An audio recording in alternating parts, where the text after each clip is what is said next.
একজন গাইড আপনাকে এটা বোঝাতে সাহায্য করে যে মানুষ কিভাবে চিন্তাভাবনা করে আর 4টি মুখ্য পার্সোনালিটি টাইপস অনুসারে কেমনভাবে আমাদের কথা বলা উচিত। তা সে আপনি যেভাবে খুশি কমিউনিকেট করুন। একজন ব্যক্তি হিসেবে আপনি সর্বদা মাইনরিটিতেই থাকবেন। যদি আপনি ভেবে থাকেন যে আপনার আশেপাশের মানুষেরা প্রায়শই আপনার বিষয়ে ভুল ভাবে, তাহলে থমাস এরিকসনের লেখা সারাউন্ডেড বাই ইডিয়টস বইটি আপনার জন্য।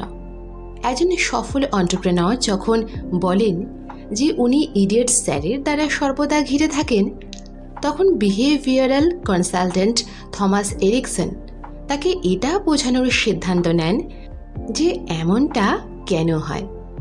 এরিকসন কয়েক দশক ধরে বহু কোম্পানিকে এটা শিখিয়েছে যে আমাদের পক্ষে আশেপাশের মানুষকে বোঝা কিভাবে সহজতর হবে। উনি এটা বোঝানোর জন্য 4টি ক্যাটাগরি বানান: red, yellow, green and blue. কোনো মানুষই সম্পূর্ণভাবে এক রঙের হয় না। বেশিরভাগ মানুষের ক্ষেত্রে প্রধানত 2টি রঙের সমাবেশ দেখা যায়। সারাউন্ডেড বাই ইডিয়টস প্রত্যেকটি টাইপের ক্যাটাগরিকে ডিকোড করে যাতে আমরা অন্যের দৃষ্টিভঙ্গি বুঝতে পারি এবং তাদের বিহেভিয়ারকে ট্রান্সলেট করতে পারি। অথার বলেন যে যখন আমরা অপরকে বোঝার চেষ্টা করি, তাতে না শুধু আমাদের ওয়ার্ক প্লেস বেটার হয়, সেই সাথে আমাদের পার্সোনাল লাইফও শান্তিপূর্ণ হয়। আগের ভিডিওতে এই 4 ধরনের মানুষেরা কেমন হয় তা জানিয়েছি। এবার দেখা যাক যে একই সিচুয়েশনে এই 4টি পার্সোনালিটির মানুষেরা কেমনভাবে আলাদা আলাদা বিহেভিয়ার করবে। মনে করুন আপনি একটি আলমারি অর্ডার করেছেন। ওই যে মালয়েশিয়ান উডের আলমারি হয় না, যে তার প্রত্যেকটা পার্টসকে অ্যাসেম্বল করে তারপর জোড়া দেওয়া হয়, সেই জাতীয় আলমারি। তাহলে যদি রেড পার্সোনালিটির মানুষ আলমারি অর্ডার করে, তো উনি চাইবেন আজই সেই আলমারি ডেলিভার হয়ে যাক, আজই ইনস্টলেশন হয়ে যাক। আর যদি সঙ্গে সঙ্গে কাজ না হয়, তাহলে they will very restless. Yellow পার্সোনালিটির মানুষেরা আলমারি এনে রাখবে নিজের ড্রয়িং রুমে, তারপর করবে ফোন নিজের ফ্যামিলি মেম্বার নয় ফ্রেন্ডসকে, আর তারপর তিনি শুরু করবেন তার পাঁচালি। কোথা থেকে আলমারি কিনেছেন, কত টাকায় কিনেছেন, কোথায় রাখবেন। গ্রিন পার্সোনালিটির মানুষ আলমারি তো রিসিভ করে নেবে, কিন্তু ইনস্টলেশনের জন্য উইকেন্ডের ওয়েট করবেন। যখন ওনার কাছে টাইম হবে, তখন উনি শান্তি মতন আলমারি সেট করবেন।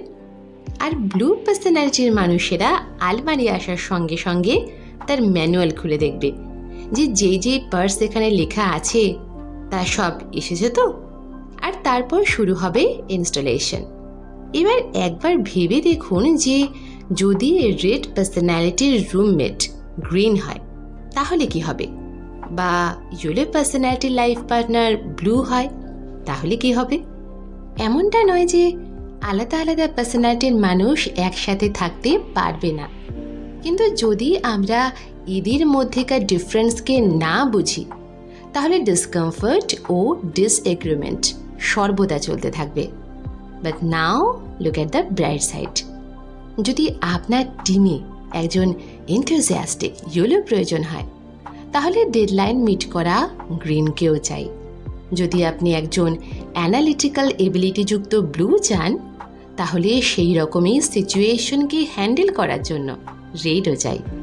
তাই যত আপনি এই পার্সোনালিটির ডিফারেন্সকে বুঝবেন, তত ভালো আপনি সেই সকল মেম্বারকে দিয়ে কাজ করিয়ে নিতে পারবেন এবং এদের সাথে কাজ করতেও পারবেন। যেমনটা আমি প্রথমেই বলেছি, লাইফে অগ্রসর হওয়ার জন্য মানুষকে সঙ্গে করে নিয়ে চলা ভীষণ প্রয়োজন। তাই এই সকল পার্সোনালিটিসকে বুঝুন আর নিজের লাইফে এগিয়ে যান। আই এম শিওর যখন আমি আপনাদের এই 4 ধরনের পার্সোনালিটিসের বিষয়ে বলছিলাম, আপনাদের মস্তিষ্কে কারণ না কারণ মুখ অবশ্যই ফুটে উঠেছিল।